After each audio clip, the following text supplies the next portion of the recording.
네, 이제 좀 전에 제사의 공통적인 사항에 대해서 제가 말씀을 드렸고요. 이제부터는 5가지의 제사, 번제, 소제, 화목제, 속제제, 속건제에 대해서 하나씩 구체적으로 살펴보겠습니다. 자, 우선 첫 번째입니다. 번제입니다. 번제는 히브리어로 올라라고 이렇게 얘기를 합니다. 그래서 이러한 이 의미는요, 올라가다라는 의미를 갖고 있습니다. 우리말하고 좀 애우기 쉽죠? 올라가다. 자, 이 번제의 특징은요, 가죽을 제외한 재물 전체를 불로 태워서 하나님 앞에 드리는 제사입니다. 희생과 헌신을 이렇게 의미하기도 하는데요. 이 번제의 제물은 가정 형편에 따라서 다르게 책정되어 있는데요. 첫 번째, 부자인 사람은 숫소를 드리게 되고 있고요. 그 다음에 평민은 숫양이나 숫염소를 드리라고 되어 있습니다. 그리고 가난한 자는 이제 하나님 앞에 번제를 드릴 때에 비둘기로 제사를 드리라고 되어 있습니다. 신약 성경 누가복음에 보면 예수님의 육신적인 부모였죠. 마리아와 요셉이 이제 하나님 앞에 번제를 드릴 때 비둘기를 드리는 모습이 나와 있습니다. 이것을 볼 때에 예수님의 가정은 그렇게 넉넉한 집안이 아니었다라는 것을 우리가 알 수 있습니다. 자, 제사는요, 제사를 드리고 난 다음에 그 제물에 대한 분배를 이렇게 하게 되어 있는데요. 번제는 첫 번째, 하나님 앞에 제물 전체를 드립니다. 제가 여기 말씀드렸죠. 가죽을 제외한 전체를 불로 태운다. 이렇게 불로 태워서 드리는데요. 이 전체, 그러니까 가죽을 제외한 재물 전체는 하나님이 다 가지시는 거고요. 하나님이 흠양을 하시는 거죠. 불로 태워서 드리는 그 짐승의 향기를 하나님이 흠양하시고 그 제사를 기쁘시게 받는 겁니다. 그리고 가죽은 누가 갖느냐? 가죽은 바로 제사장이 갖게끔 되어 있습니다. 그러면 제사자는 무엇을 갖느냐? 제사자는 이 번제를 통해서는 아무것도 이제 갖고 가지를 않습니다. 그래서 이 번제는 가장 기본이 되는 제사예요. 가장 그 제사의 밑바탕이 되는 그러한 내용들을 이 번제는 담고 있습니다. 그래서 성경에 보면 이 번제에 대해서 많은 내용들이 또 이야기들이 적혀 있는 것을 알 수 있습니다. 자, 두 번째는 소제입니다. 자, 소제는 grain offering이라고 해서 이것은 곡식으로 드리는 제사예요. 자, 명칭은 히브리어로 민하라고 합니다. 민하라는 의미는요, 선물 또는 헌물이라는 의미를 담고 있습니다. 자, 미나의 소제의 특징은 첫 번째, 피 없이 드리는 유일한 제사입니다. 당연하죠. 이건 짐승이 아니라 곡식으로 드리는, 곡물로 드리는 제사이기 때문에 피가 없는 제사입니다. 자, 그리고 이 소제는요, 단독적으로 드리는 제사라기보다는요, 다른 제사, 번제나 속제제, 속건제 또는 화목제에 부속된 제사로서 이 소제를 드리게끔 되어 있습니다. 자, 이 소제는 곡식으로 드린다고 되어 있는데요. 제물은요, 기본 제물과 요리한 제물 이렇게 두 가지로 나누어집니다. 기본적인 제물은요, 고운 가루, 그 다음에 기름, 유향입니다. 여기서 고운 가루라고 되어 있는 이 고운 가루는요, 일반 곡식 가루는 아닙니다. 이것보다는 비싼 거예요. 결국 지금 하나님 앞에 제사를 드리는 거기 때문에 짐승도 흠이 없는, 그리고 소나 양을 드려야 되는 것처럼 이 소재 역시 그냥 아무 곡식 가루나 드리는 것이 아니라 일반 곡식 가루보다 비싼 것을 드리는 겁니다. 그리고 여기에 유향도 있죠. 이 유향은 성막에서 사용되는 재료입니다. 출애굽기 30장 34절을 보면 이 유향에 대해서 나와 있는데요. 이 유향은 또 신약 시대에 동방 박사가 예수님을 찾아와서 드렸던 선물 중에 하나가 바로 이 유향입니다. 어쨌든 비싼 겁니다. 이 유향도요. 그래서 기본 제물은 고운 가루, 기름, 유향, 그리고 소금입니다. 두 번째는 소금은 제물의 변질을 방지합니다. 이것은 변질을 방지하는 거죠. 그런데 사용해서는 안 되는 게 있는데 그것이 뭐냐면 누룩과 꿀은 사용해서는 안 됩니다. 누룩과 꿀은 변질을 가져오기 때문에 소재를 드릴 때는 결코 이것을 사용해서는 안 됩니다. 자, 이게 기본 제물이라면은요. 요리한 제물이 있습니다. 이게 이 곡식을 요리를 해서 드리는데요. 첫 번째는요. 성경에는 기름 섞은 것 또는 기름 바른 것이 이렇게 되어 있는데 이것은 화덕에 이것을 구운 겁니다. 그리고 두 번째는 번철이라고 번역되어 있는데 우리 철판에 이렇게 붙인 겁니다. 마치 우리나라의 그 부침개처럼 이렇게 얇게 펴서 철판에 붙여서 그 붙인 요리를 하나님 앞에 드리는 그러한 방법으로 되어 있습니다. 그리고 마지막으로는 솥에 요리한 것 이렇게 되어 있습니다. 그럼 이 소재는 어떻게 제물을 분배하느냐? 하나님께는 한 줌의 가루를 화재로 불로 태워서 한 줌의 가루를 드립니다. 그리고 제사장은 이 제사자가 가지고 온 이 곡식 제물 중에서 하나님께 드리고 남은 나머지 그러니까 화제를 드리고 남은 제물 전체를 갖게 됩니다. 결국 이 소재는요 제사장들의 중요한 식량 공급처였습니다. 나머지 제사들은 다 고기로 드리잖아요.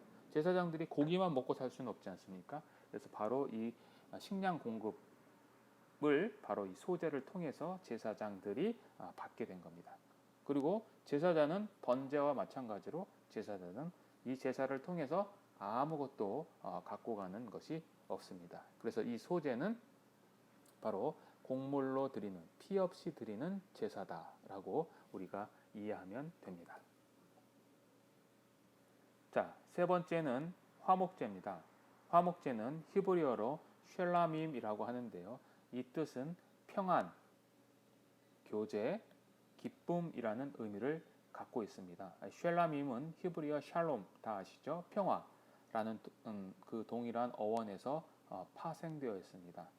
특히 이 나머지 4개 제사, 그러니까 화목제를 제외한 나머지 제사는요, 전부 히브리어 단수로 표현되어 있는데 이 화목제는 복수거든요. 히브리어 복수. 왜냐하면 화목이라는 것이 뭡니까? 화목은 어떤 상대방과의 관계 속에서의 이루어지는 거잖아요. 그래서 이것은 쌍방의 평안을 이루어낸다라는 의미로 히브리어의 복수로 이렇게 표현되어 있습니다.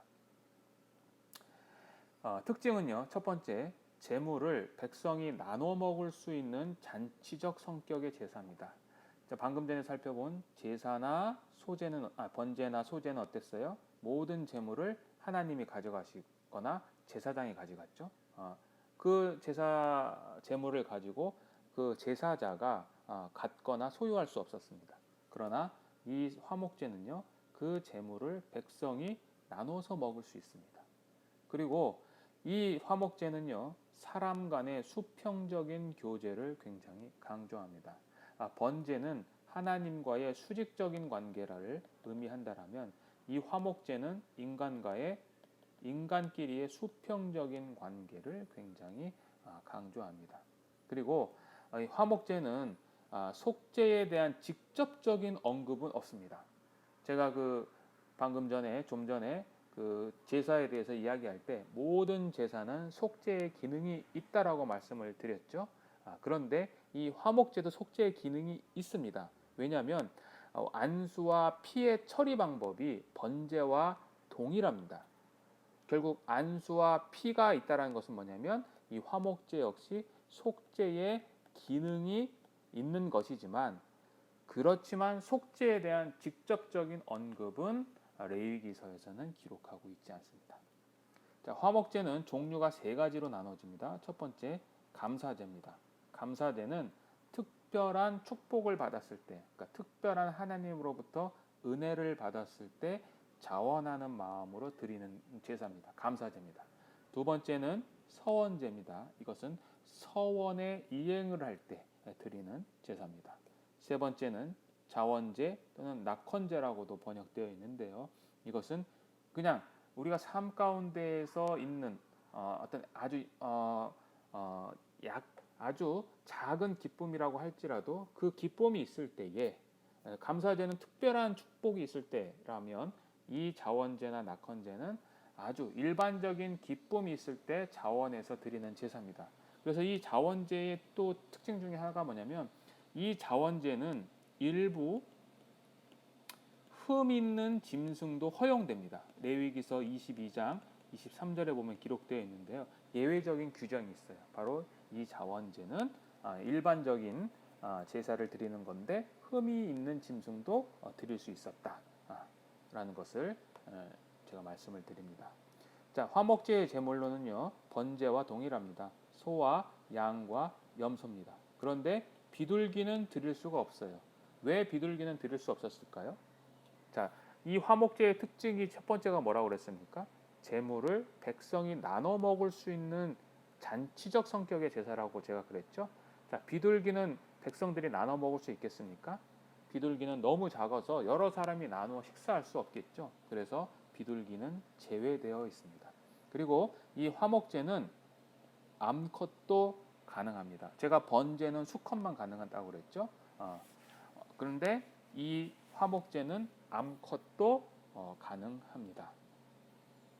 자, 그래서 제가 방금 말씀드린 것처럼 자원제는 흠 있는 제물도 허용한 유일한 제사입니다. 제가 여기 방금 말씀드렸는데 여기 기록해 놨네요.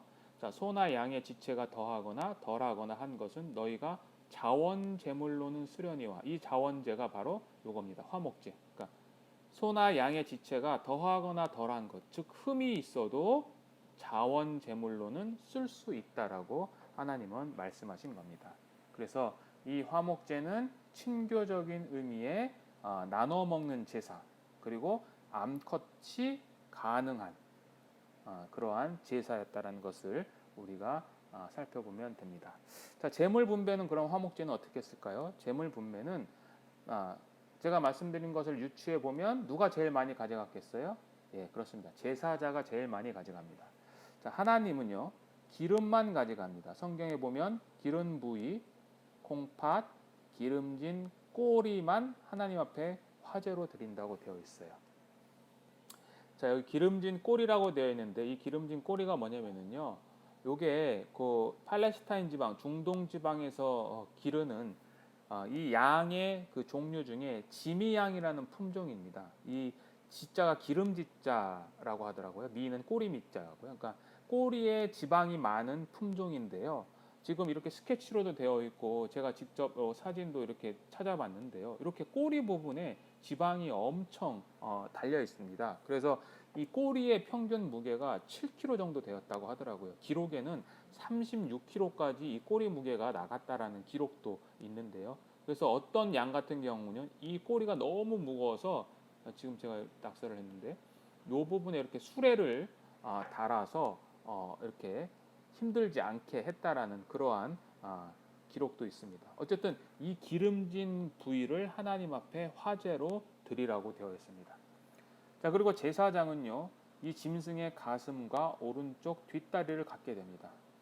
그리고 나머지는 이 예배자, 제사자가 하나님과 제사장 몫을 제외한 나머지 전부를 제사자가 갖고 가야 됩니다. 그래서 이 갖고 간 제물을 또 먹는 기간이 있어요. 그냥 아무렇게나 먹는 것이 아니라 이 화목제의 종류에 따라서 제물을 먹는 기간이 정해져 있는데요. 감사제는요, 그 제사를 드린 이튿날 아침까지 모든 이 남은 제물을 나눠서 먹어야 됩니다. 그리고 서원제와 낙헌제, 자원제는 셋째 날 아침까지 다 먹어야 됩니다. 만약에 그렇게 먹지 못했을 경우에는 레위기서 7장 18절에 보시면 어떠한 말씀이 있냐? 만일 그 화목 제물의 고기를 셋째 날에 조금이라도 먹으면 그 제사는 기쁘게 받아들여지지 않을 것이라. 요 감사제 이야기하는 거거든요. 이튿날까지 다 먹어야 되는데 만약에 그 고기를 셋째 날까지 남겨놔서 그것을 먹게 되면 하나님이 그 제사를 기쁘게 받지 않는다라고 이야기를 하는 거죠. 그래서 오히려 가증한 것이 될 것이다. 그 예물이. 그리고 그것을 먹는 자는 그 죄를 짊어질 거다라고 이야기를 하는 거죠. 결국 감사제는 이튿날 아침까지, 그 다음에 서원제와 낙헌제는 셋째 날 아침까지 먹어야 되는 거죠. 자, 이렇게 하려면 어떻게 됩니까? 예를 들어서 이 짐승을 잡았어요. 자, 잡았는데 그 다음 날이나 그 다다음 날까지 먹으려면 사람이 많아야 되겠죠. 그래서 제가 아까 화목제에 대해서 뭐라고 그랬습니까? 잔치적인 성격의 제사라고 그랬죠. 그래서 이 가족과 이웃과 함께 나눠 먹어야 이 화목제가 빨리 화목제의 제물이 빨리 이렇게 소진될 수 있는 거죠.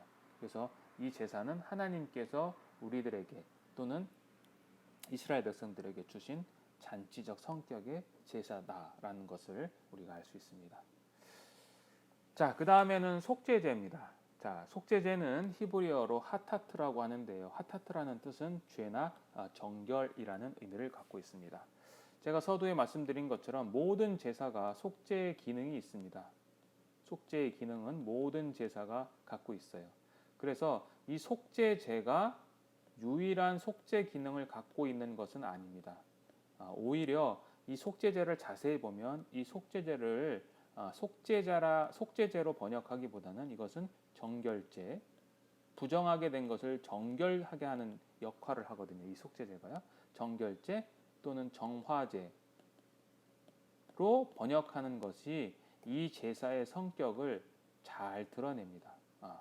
그래서 모든 레위기 학자들은요, 이 부분에 대해서는 동의를 합니다. 속죄제보다는 정결제 또는 정화제로 번역하는 것이 옳다라고, 이것은 뭐 이견이 없습니다. 자, 그 다음에 이 속죄제의 특징입니다. 특징은 부지중에 지은 죄를 대속하는 제사로 되어 있습니다. 그러니까 의도적인 죄에 대한 내용은 이 속죄제에 대해서 내용이 없습니다. 부지중에 내가 모르고 지은 죄에 대해서 제사하는 방법입니다. 자, 두 번째는요, 이 속죄제는 신분에 따라서 제물이 다릅니다. 조금 이따 구체적으로 이거에 대해서 살펴보겠습니다. 그리고 이 속죄제는요, 피를 성소에 뿌립니다. 성소. 자, 이것은 뭐냐면 다른 제사, 여러분들 좀 잘 살펴보시면 다른 제사, 예를 들어서 번제 같은 경우는 이 피를 어디다가 뿌리냐면요, 이거는 번제단, 그러니까 성소가 있고요, 지성소가 있고 여기가 성소라고 한다면 이 속죄제는 이 성소 안까지 들어갑니다. 그러나 이 번제 같은 경우는 이 성소 밖에 있는 뜰에서 이 피를 사용하게 됩니다. 조금 더 내가 좀 더 살펴보겠습니다. 자, 그래서 이 성소 안에 보면 휘장과 향단이 있는데요. 이 잡은 짐승의 피를 휘장에는 7번 뿌리고요. 그 다음에 향단에는 이 4개의 뿔이 있는데, 향단에 분향단이죠. 그 성소에 있습니다. 지성소 들어가는 그 입구, 그 회막, 앞에 천막 앞에 이것이 향단이 있는데 그 뿔에 이렇게 바릅니다. 뿌리는 게 아니라. 자, 조금 더 구체적으로 좀 살펴보겠습니다. 특징에 대해서 계속해서 보시면 속죄제의 네 번째 특징은요, 피의 사용 방식을 굉장히 강조합니다. 다른 제사에 비해서 이 피에 대해서 굉장히 강조하는데요. 4장 6절과 7절, 17절, 18절, 25절, 30절, 34절에 이러한 내용들이 기록되어 있는데, 특히 이러한 피와 피의 사용 방식을 강조하는 동사가 총 6개의 동사가 사용이 되는데요. 첫 번째, 취하다, 피와 관련된 동사입니다. 취하다, 가져가다, 담그다, 그리고 흩뿌리다, 바르다, 쏟아붓다. 이것은 피를 뿌리는 방법에 대해서 이렇게 세 가지를 이야기하고 있는데요. 이 속죄제에는 흩뿌리다, 히브리어 hit자, 바르다, 히브리어 나탄, 쏟아붓다, 히브리어 샤파크라는 이 세 가지의 단어가 기록되어 있습니다. 다른 제사에서는요, 피를 뿌리는 동작으로 자라크라는 단어가 사용이 되는데, 그거와는 다르게 속죄제에서는 이 흩뿌리다, 바르다, 쏟아붓다, 이 세 개의 동사가 사용됩니다. 이것은 속죄제에서만 사용되는 피 뿌리는 세 가지 동작을 묘사합니다. 다릅니다. 자, 우리 성경에는 뿌리다 이렇게 동일하게 번역이 되어 있는데요. 다른 제사에서 뿌리는 이 동작은요, 제가 좀 전에 말씀드린 것처럼 자라크라고 하는데, 이건 스플래시라는 의미를 갖고 있습니다. 그러니까 물을, 예를 들어 손으로 물장구를 칠 때 물을 손으로 떠서 이렇게 뿌릴 수 있잖아요. 그것이 바로 다른 제사에 사용된 피 뿌리는 동작을 나타내는 자라크라는 단어고요. 지금 속죄제에서 뿌리는 이 희자라는 이 단어는 어떤 의미를 갖고 있냐면 영어로 스프링클이라는 의미를 갖고 있습니다. 스프링클은 아주 미세하게 물을 뿜어내는 거죠. 그래서 이 속죄제에서 피 뿌리는 방식은 다른 제사와는 다르게, 정확하게 다르게 기록되어 있습니다. 자, 두 번째는요, 특징이 피와 관련된 두 번째 특징은 죄로 인해 오염된 성막과 제사 기구들을 정결하게 합니다. 이 속죄제는요. 그러니까 제가 이 속죄제를 처음에 번역을 할 때 정화제나 정결제가 더 맞다고 했죠. 바로 이런 이유 때문입니다. 이 속죄제를 가만히 보시면 이 피를 성막과 제의 기구, 제사 기구들에게 뿌리거나 바릅니다. 자, 레위기서 16장 19절에 보면 이렇게 기록하고 있습니다. 또 손가락으로 그 피를 그 위에 7번 뿌려, 예, 휘장입니다. 지금 휘장 앞에 7번 뿌려 이스라엘 자손의 부정에서 제단을 성결하게 하라. 자, 보시면 죄 때문에 이 휘장, 성막에 있는 이 휘장이 더러워졌고 그 더러워진 성막에 대해서 부정이죠. 이스라엘 부정에서 제단을 성결하게 하라. 피를 뿌림으로 말미암아 성결하게 하라. 깨끗하게 하고 성결하게 하라고 영어 성경에도 이렇게 번역이 되어 있습니다. 자, 히브리서 9장 22절에도 이렇게 되어 있습니다. 율법을 쫓아 거의 모든 물건이 피로써 어떻게 돼요? 정결케 된다. 성결케 된다는 거죠.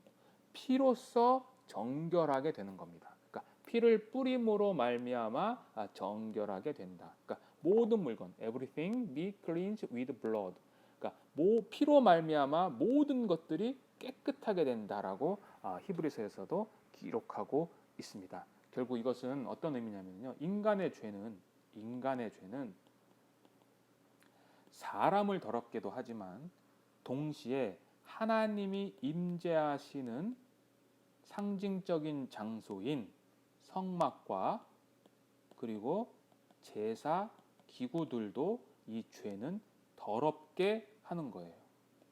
그래서 피를 뿌림으로 말미암아 사람뿐만 아니라 이 성막과 제사 기구들 더럽혀진 부정해진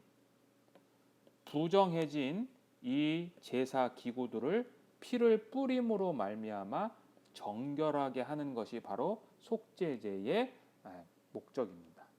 그러니까 사람의 죄도 용서함과 동시에 성막과 제사 기구들도 정결하게 하는 제사, 그것이 바로 속죄제입니다. 자, 그리고 대속죄일은 뭐냐? 대속죄일은 이렇게 속죄제를 했지만 그 처리되지 않은 죄들이 있을 거예요. 죄들이 있습니다. 처리되지 않은 그 죄들을 한 번에 처리하는 날이 바로 대속죄일입니다.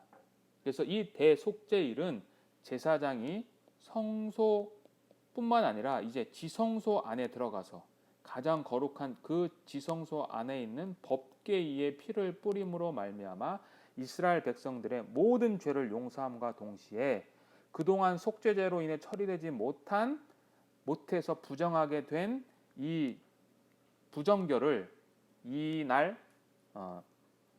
하루에 다 말끔하게 처리하는 날이 대속죄일입니다. 자, 이렇게 그림을 제가 가져왔는데요. 그래서 특징 다섯 번째는 뭐냐면 제사자에 따라서 피가 드려지는 장소가 다릅니다. 또 하나 특징이 즉 뭐냐면 대제사장과 온 회중이 속죄제를 드릴 때는요. 어디까지 들어가서 피를 뿌리냐면 지금 요 부분을 제가 확대한 건데요. 요 휘장과 여기 지금 분향단 이렇게 확대하시면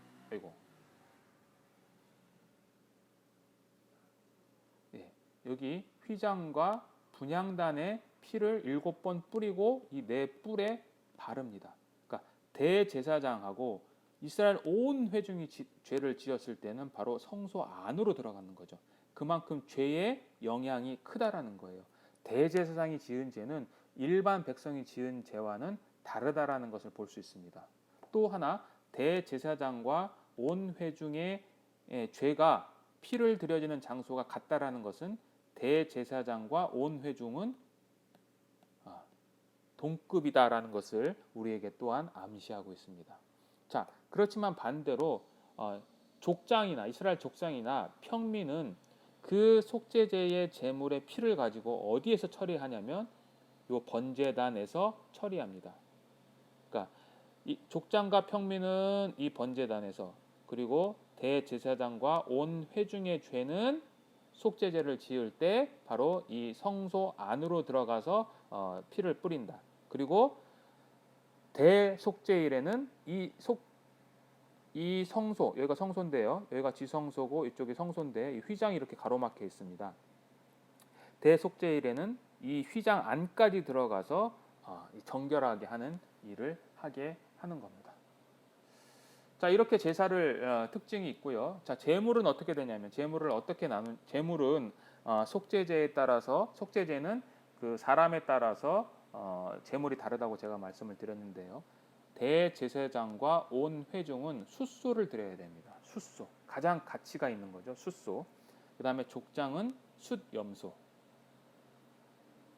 그리고 평민은 암염소, 그 다음에 빈민은 비둘기 2마리. 그래서 한 마리는 번제로, 다른 한 마리는 속죄제로 바치라고 됩니다. 그리고 굉장히 가난한 극빈층은 밀가루 10분의 1 에바, 우리로 얘기하면 약 2.2리터 정도 이야기를 합니다. 그래서 이 극빈자가 속죄제를 드릴 때는 또한 예외 규정이 있는데요. 이때는 소제할 때는 우리가 이 기본 제물 곡식에다가 기름과 유향을 사용할 수 있다라고 제가 그랬죠. 꿀은 누룩은 사용할 수 없다라고 그랬고, 그런데 이 속죄제를 드릴 때만큼은 이 극빈자가 속죄제를 드릴 때는 이 밀가루에 기름과 유향을 사용할 수가 없습니다. 자, 그래서 여기 보시면 대제사장과 온 회중은 숫소를 바쳐야 된다라고 여기 이렇게 레위기서 4장 3절에 기록되어 있습니다. 여기 기름 부음을 받은 제사장이라고 우리 성경에 되어 있는데요. 성경에서 제사장 중에 기름을 부음 받은 제사장이라는 표현은요, 이것은 일반 제사장이 아니라 대제사장을 의미합니다. 그리고 여기 흠 없는 숫송아지로 되어 있는데 제가 숫송아지는 숫소로 번역해야 올바른 번역이라고 제가 말씀을 드렸습니다. 그래서 대제사장의 속죄는 개인이 지은 죄에 대한 책임이 다른 사람에게 주어지는 유일한 제사예요. 그러니까 이 성경 자세히 보시면은요, 대제사장이 죄를 지었는데요, 그 대제사장의 속죄를 누가 책임을 지냐면 온 회중에게 지금 주어지는 것으로 되어 있습니다. 그래서 이만큼 대제사장이 중요하다라는 것을 성경은 또한 우리에게 이야기를 하고 있고요. 대제사장이 죄를 지었을 때는 누가 그 죄를 다 주관하냐? 다른 제사는 제사장들이 해주는데 대제사장은 그 주관해 줄 제사장이 없죠. 그래서 대제사장의 속죄는 본인이 다 처음부터 끝까지 본인이 주관합니다. 자, 이렇게 제물을 드렸고요. 제물의 분배는 어떡하냐? 이렇게 또 나눠집니다. 대제사장과 회중 전체의 속죄제와 족장과 평민의 속죄제로 나눠지는데요. 대제사장과 회중 전체의 속죄제는 하나님은 기름 부위를 가지시고 제사장과 제사장은 아무것도 가져갈 수가 없습니다. 그리고 족장과 평민의 속죄제에는 하나님은 동일하게 기름을 가져가시고 제사장은 여호와께 제물로 드리고 남은 고기를 가져갑니다. 그리고 제사장은 역시 아무것도 가지고 갈 수가 없습니다. 그리고 여호와께 제물로 드리고 남은 부분은요, 진 바깥에 재를 버리는 곳에 가가지고 다 소각을 합니다. 가죽도 소각을 하거든요. 속죄제는요. 번제 때는요, 가죽을 제사장이 가져가요. 그런데 속죄제 할 때는 가죽마저도 다 남김없이 다 태워버리죠. 이것은 죄의 엄중성을 표현하는 거죠. 모든 것을 불사르는 것은 바로 이 죄가 얼만큼 엄중하다, 죄에 대한 심판이 엄중하다라는 것을 하나님은 경고하시는 겁니다.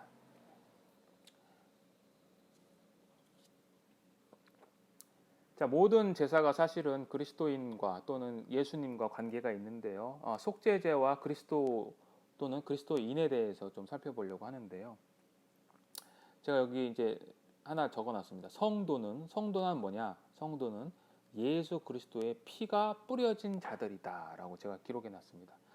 구약 성경을 자세히 읽어보시면 구약에는 사람에게는 피를 뿌리지 않습니다. 물론 대제사장 위임식 때는 제사장 그 피를 바르긴 하지만 그 외에 모든 제사에서는요, 구약에서는 성전 기물들에만 피를 뿌립니다. 휘장이나 번제단이나 이러한 그런 그 분향단이나 이런 곳에만 피를 뿌리지 결코 사람에게는 뿌리지 않는데요. 신약에서는 사람에게 직접 피를 뿌린다라고 되어 있습니다. 물론 은유적인 상징적인 표현이죠. 베드로전서 1장 2절입니다. 곧 하나님 아버지의 미래 아심을 따라 성령이 거룩하게 하심으로 순종함과 예수 그리스도의 피 뿌림을 얻은 자들이 바로 구원받은 성도다라고 되어 있고요. 히브리서 10장 22절에도 우리가 마음에 뿌림을 받았다.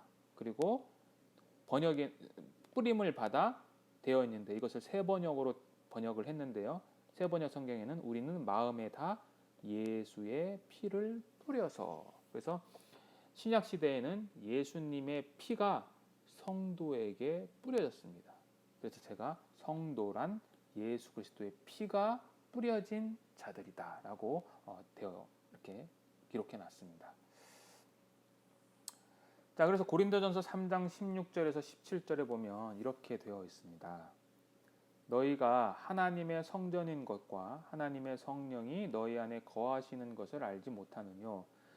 누구든지 하나님의 성전을 더럽히면 하나님이 그 사람을 멸하시리라. 하나님의 성전은 거룩하니 너희도 그러하니라. 자, 구약 시대에는 성전 또는 성전 기구에 피를 뿌린다고 그랬죠. 자, 신약 시대의 성전은 누굽니까? 신약 시대의 성전은 바로 성도들이죠. 우리들입니다. 그래서 우리가 구약 시대에는 죄로 말미암아 이 성전 기구들이 부정하게 된다고 된 것처럼 신약 시대에도 이 성도들이 죄를 짓게 되면 자신은 물론 자신이 속해 있는 성전, 예수 그리스도의 공동체에 영향을 주게 됩니다. 자, 여기 누구든지 하나님의 성전을 더럽히면, 교회거든요. 교회입니다. 너희라고 되어 있고 이것은 분명히 교회 공동체를 이야기하고 있습니다. 자, 너희들은 하나님의 성전인데 누구든지 너희 중에 누구라도 하나님의 성전을 더럽히면 하나님이 그 사람을 멸하신다라고 되어 있어요. 이 더럽히고 멸하신다라는 헬라어 단어는 이 푸테이로에서 이렇게 파생된 건데요. 푸테이로의 현재형이 푸테이레이, 미래형이 푸테레인데요. 둘 다 동일한 의미입니다. 그래서 하나님의 성전을 더럽혔다라는 것은 원래 번역대로 하면 하나님의 성전을 부수면, 누구든지 하나님의 성전을 부수면 하나님이 그 사람을 부숴버릴 것이다라고 이야기를 하는 거죠. 여기서 부순다는 게 무슨 의미일까요? 지옥에 보낸다는 것이 아니라, 제가 그랬죠. 이 속죄의 가장 중요한 핵심 목적이 뭐냐? 하나님의 동행이라고 그랬죠. 즉 하나님의 임재, 하나님의 동행이 없는 것이 가장 큰 파괴입니다. 우리가 아무리 많은 사람들이 모여 있어도 그곳이 우리들의 개인의 죄로 말미암아 공동체 성전이 더러워지면 하나님께서 그곳에 임재하시지 않는다는 것입니다. 개인의 죄는 교회 공동체에 분명히 영향을 줍니다.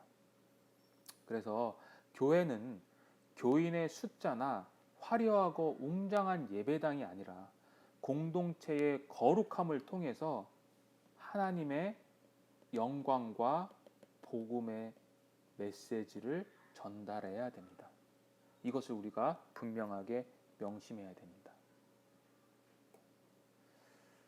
자, 그 다음으로 이제는 속건제, 마지막 제사죠. 속건제에 대해서 배우겠습니다. 우리 성경 건은 그 한문으로 보면 허물 건자입니다. 그러니까 우리가 에베소서에도 보면 허물과 죄로 죽었던. 그래서 사실은 속건제나 속죄제나 동일한 의미를 갖고 있는데 이 속건제는 속죄제와는 좀 다른 특징이 있습니다. 자, 우선 명칭부터 좀 살펴보겠습니다. 명칭은 히브리어로 아샴이라고 합니다. 이것은 죄책, 배상, 보상이라는 의미를 갖고 있습니다. 자, 속건제의 첫 번째 특징입니다. 이 특징은 재산상의 피해를 입힌 죄에 대한 제사입니다. 재산상의 피해를 입혔을 때 드리는 제사가 바로 속건제인데요. 특별히 속건제를 드려야 하는 세 가지 경우가 성경에 기록되어 있는데, 첫 번째, 여호와의 성물, 성전 기구에 죄를 범한 경우, 부지 중에.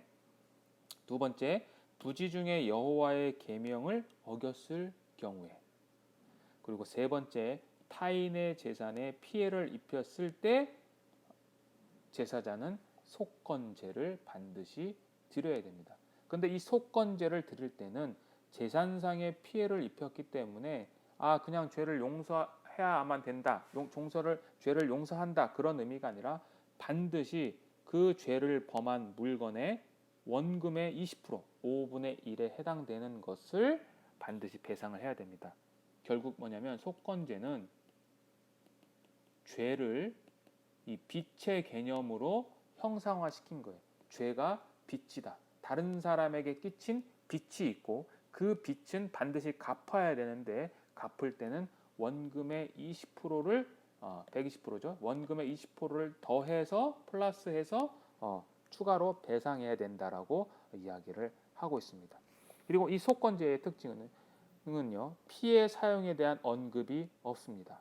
단지 이 속건제는 이 피해 보상에 대해서만 굉장히 강조를 해요. 그래서 15절에도 보면 내가 지정한 가치를 따라, 18절에도 그는 내가 지정한 가치대로 드려라 라고 되어 있고, 6장 6절에도 내가 지정한 가치대로 속건제물을 하나님께 가져가라. 그래서 피해 사용 대신, 피해 언급 대신에 이 제물의 값에 굉장히 집중을 합니다. 자, 속건제의 제물로는요, 숫 양만 사용하게 되었습니다. 소나 염소가 아니라 숫 양만 사용을 해야 되는 거고요. 제물 분배는요, 속죄제와 동일합니다. 자, 이렇게 속건제에 대해서 배워봤고요. 마지막으로 속건제는 예수 그리스도를 또한 상징을 하는데요. 그것을 살펴보고 오늘 말씀을 마치도록 하겠습니다. 자, 이사야서 53장은 여호와의 종에 대해서 이야기를 하고 있는데요. 이사야서 53장은 특별히 십자가에서 돌아가시는 예수 그리스도를 묘사하는 장으로 굉장히 유명합니다. 근데 10절에 그 예수 그리스도의 모습을 이렇게 기록하고 있습니다. 여호와께서 그로 상함을 받게 하시기를 원하사 질고를 당케 하셨은즉 그 영혼을 속건 제물로 드렸다라고 되어 있습니다. 속건 제물을 드린 거죠. 자, 인간이 죄를 지었습니다. 그 죄는 속건제에 의하면 빚이 생기는 거죠. 이 빚이 누구에게 생긴 겁니까? 하나님 앞에 이 빚이 생긴 겁니다. 그러면 이 죄에 대한 빚을 누가 갚아야 되냐? 당연히 사람이 갚아야 되죠. 사람이 20%를 속건제에 의하면 20%를 플러스해서 하나님 앞에 바쳐야 되는데, 하나님께서는 그렇게 하신 것이 아니라 이 속건 제물을 누가 하셨냐? 본인이 직접 육신의 모양을 입으시고, 또 다른 표현으로는 자신의 아들을 십자가에 죽이심으로 말미암아 자신에게 있는 그 빚을 스스로가 갚아 버리신 겁니다. 자, 이 이야기가 골로새서 2장 13절에서 14절에 정확하게 기록하고 있습니다. 제가 읽어보겠습니다. 또 범죄와 육체의 무할례로 죽었던 너희를 하나님이 그와 함께 살리시고 우리의 모든 죄를 사하시고 우리를 거스르고 불리하게 하는 법조문으로 쓴 증서를 지우시고 제하여 버리사 십자가에 못 박으시고 라고 되어 있습니다. 이 예수님의 십자가의 사역에 대해서 이야기를 하고 있는데요. 개역 한글에는 의문에 쓴 증서라고 되어 있는데, 이 법조문으로 쓴 증서, 개역 개정이죠. 이 헬라어는요, 케이로그라폰이라는 단어를 썼습니다. 바울이. 이것은요, 채무 증서라는 의미를 갖고 있어요. 그래서 이 바울은 우리가 지은 죄가 하나님께 지금 채무로 남아 있는 거죠. 빚으로 남아 있는데, 예수 그리스도가 십자가에서 돌아가심으로 말미암아 그 채무 증서를 어떻게 했다고요? 지우시고 제하시고 제거하시고, 그리고 마지막으로 그 채무 증서를 십자가에 못 박으셨다고 해서 삼중 강조를 합니다. 이 채무 증서를 하나님 앞에 있는 인간의 죄에 대한 채무, 빚에 대한 죄에 대한 빚을 하나님께서 이 십자가에 돌아가시는 예수 그리스도의 사역으로 말미암아 지우시고 제거하시고 못 박으셨다라는 것을 우리에게 이야기를 말씀을 하고 있습니다. 그래서 이 속건제는 예수 그리스도의 십자가의 사역과 정확하게 일치되는 것을 우리가 알 수 있습니다. 자, 이렇게 오늘 5대 제사에 대해서 또 레위의 계관에 대해서 우리가 살펴보았고요. 이제 다음 시간에는 이제 그 이후에 대제사장의 위임식부터 시작해서 나머지 레위기에 대해서 배워보도록 하겠습니다. 수고하셨습니다. 감사합니다.